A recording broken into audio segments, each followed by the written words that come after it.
from the brand new Pride of Lions album, which is called Immortal, coming out on the Frontiers label. That was Everything Money Everything That Money Can't Buy. And I'm actually I'm honoured that we have on the line Mr. Jim Peterik. Good evening, Jim. Hey, Steve. Good evening. How are you? I'm fine, thank you very much. We've got a man on the phone that's probably written more songs in this world of melodic rock than any other person I can think of, I imagine.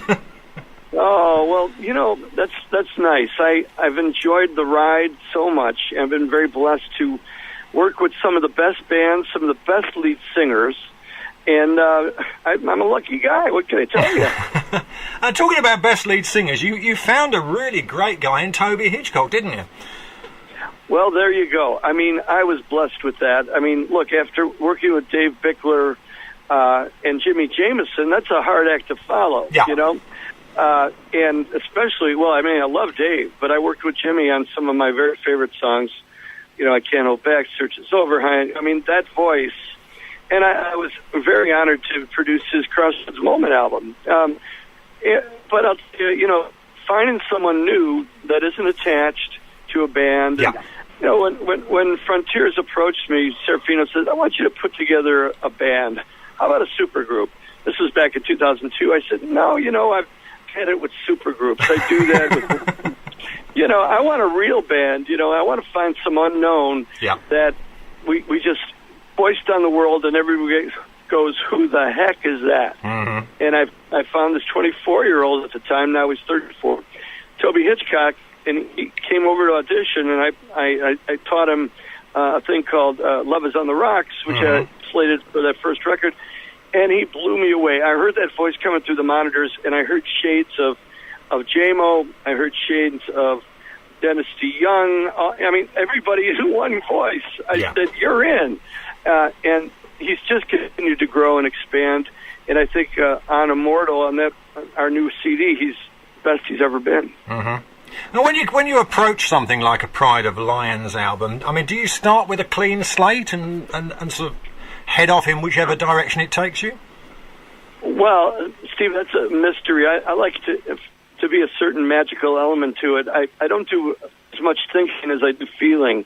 And I was not ready to make another Pride of Lions record for at least 3 or 4 years after Roaring of Dreams. I've been there, done that, got the T-shirt, got the bag of Doritos, and I wasn't quite ready. And Serafino says, yay, it's time for another Pride of Lions album. I said, no, it's not.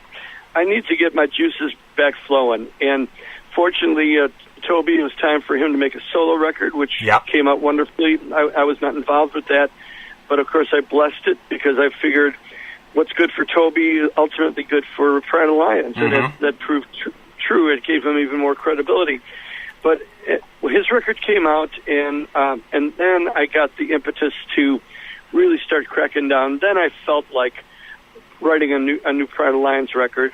Jimmy Jamison's record, I wrote at least 25 songs for that record, only 12 of which were used. But in the genre of melodic rock, you can get tired. Tired of writing in one direction.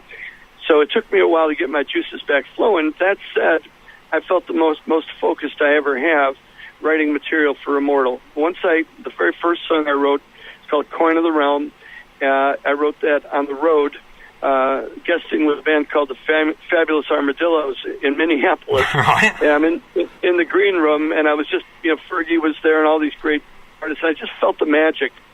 And myself and a gal named Pamela McNeil, the only person that co-wrote any of the songs on this record was Pamela. Okay. She produces Fergie Frederickson's vocals. Right. And she's a really great singer-songwriter in her own right. Anyway, it was magic. We wrote that song. Once Coin of the Realm was written, the floodgates opened, and from there, I just wrote Delusional, and then Everything Money Can't Buy, and If It Doesn't Kill Me, and right down the road. And this time, Serafino only rejected 2 songs, which is very unusual. That's a brave man. Yeah, well, you know what? I like that. Back in the day, John Kolodner, the great mentor from Atlantic Records, signed me originally, the Survivor, and he was responsible for really putting the screws down on me and making sure he got the best out of Jim Peterik. And that's a lot of the reason why Survivor, the material was so high quality, because I knew it had to pass that judgment. I think everybody needs that someone to answer to please. And in this case, Serafino only expects the best for me. If I don't deliver, he's going to tell me. And I don't always agree, but in final analysis, I think he's got very good taste. Well, yeah, I mean, don't take this as a criticism, but it's very hard to pigeonhole this album, and I'd sort of say it was thinking man's rock. Does that make sense? I would like to think that, actually. And it's not like I try to be intelligent or anything like that, but I will say that I'm not the kind of writer that caters to the whole, hey baby, come on down and let's, do. It's just not me. I mean, I like that as much as the next guy, but I don't sing about it. I sing more about things that concern me at the time. Yeah. Like Delusional is really about so many people I know, adults and teens alike, that get over-medicated with Ritalin and things to calm them down, when in reality they're just being who they are. Yeah. I said that, if Albert Einstein was alive today, he'd probably be diagnosed with AAD and given Ritalin, and we wouldn't have the light bulb. You know what I mean? It's so those kind of things really intrigue me. And then how to market them so that everyone's going to enjoy it. I mean, if you take medicine, you don't want medicine, you want some sugar to go down with it. So what we try to do is create a really motivating track and then put a little meaning on top of it. And I'm not really that necessarily concerned with what genre. I mean, there's loosely, I really head towards the melodic rock genre because that's what I do best. Yeah. But other than that, I just try to write the best song I can. So if the song fits in with the mainstream of AOR rock, great. It's going to find its marketplace one way or another. Do you get many approaches from artists and labels to write songs to if you like, the standard melodic rock formula? Well, melodic rock in America is not what it is in Europe.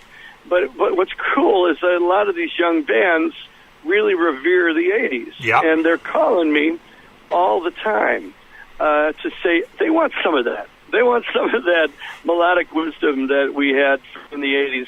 How did you do that? Steve, in Nashville, that whole country market, to me, that's the 80s with fiddles and mandolin. Oh, yeah, absolutely. That's what that is. Yeah, absolutely. And so when I go down to Nashville, I write 80s music. Yeah. It's just a very popular genre and a great style. I don't care what you call it. It's still the 80s. I mean, I did say to Jimmy Jamerson once, I would actually like to go through Mr. Peterik's unreleased song library, because I would imagine there's quite a few there somewhere. Oh, I find them all the time. Oh man, I forgot about that one. And I always feel that there's no song that's going to go wasted. If it's a good song, it'll eventually find its home. Just the other day, there was a movie that's coming out. They were looking for an 80s sounding track that had been released. Well, I had about 12, only 12? Well, the 12 are my favorites. But anyway, there's always some opportunity around for good music. It'd be interesting. I mean, it's probably a daft question, but have you got any idea of how many of your songs have been recorded? Well, I was guessing. I mean, I did a song count of 1,000 songs, but more like 900. I've had 100 top 10s and 18 top 5s, and I've had over 2,000 songs published. So that's about the odds of it. Okay, I think you've learned the craft by now, then. I think I should have. Well, you know what? At age 61, I'm feeling better than ever. At this age, I have my health, and after that, it all comes down to re-energizing yourself and remembering what it was that you fell in love with back when you were 11. Yeah. And for me, that was Elvis Presley and the Beatles, and then the whole British invasion, the Kinks, the Zombies, Rolling Stones, on and on. Yeah. That's what excited me. It's the moment that the Beatles took the stage at Sox Park, and all you could hear was screaming, and 4 little tiny figures by third base, Yeah. and it didn't matter. It was electric. Yeah, absolutely. Moving back to Pride of Lions, I mean, what's the next stage? Is there any chance you're going to go out on the road? Absolutely. This time I'm told my booking agent we're going for broke here. We don't want to, and we might go broke actually. But the fact is, we feel like this is the album of our career. Toby and I mean, Toby should be a household name. He's not. I want to spread that gospel of what we do and what we are. We opened for Styx about a month ago in near Chicago. Mm-hmm. Tore down the place. I mean, people didn't know what to expect because Pride of Lions is not a household word in America at all. But you know what? We left there, and people knew who we were. And we did not play one Survivor cover, not one 38 cover, not one Ides of March cover. 100% POL, Pride of Lions, by design. And that was scary because, Tiger's always been my net. Yeah. If I feel I'm falling off the tightrope, pull out Tiger and you're going to save the show. Well, I didn't allow myself that, And you know what? It worked. Great stuff. I mean, I hope that in the going for broke bit, I hope you managed to include Europe and the UK in that. Oh God, yes. I mean, that's really our market, mm-hmm. and we actually. I don't want to say anything, but there's a real good chance we're going to get to England in April. Oh, okay. So you will be the first to know. We have an offer that we're trying to make real. Excellent. Excellent, Jim. That's really good news. Seriously, thank you for taking time out to talk to us on ARfm. It's been a pleasure and an honour talking to you. Well, you too, and I wanted a big shout out to all our fans in England and around the world, because I know you have the reach now of that crazy thing called the internet. Yep. It's going to catch on, this crazy digital thing. Anyway, it's been great talking to you, Stephen, and it was really nice meeting you way back a few years ago in beautiful Elgin, Illinois, for the Andrew McNeese Melodic Rock Fest. That was good. That was a good weekend. Oh boy, a lot of fun there. A lot of fun. I think I played with James. I played with POL. I was, I just had a ball. Yeah, it was good fun. We'll have to do it again sometime. Jim, thanks a lot for talking to us. We're going to need to play out with another track from the album. This one, I believe, there's a video coming in it. This is Delusional. Oh, wait till you see this video. I get goosebumps when I watch it. It's about, children that are kept down because they're hyperreactive. Mm-hmm. A lot of times their dreams are just squashed. You got to see the video. You can see it on the Frontiers website, Melodic Rock website. Song's called Delusional, and we should all be a little delusional, right? We certainly should. Here you go, folks, from Pride of Lions' brand new album, Immortal. This is Delusional.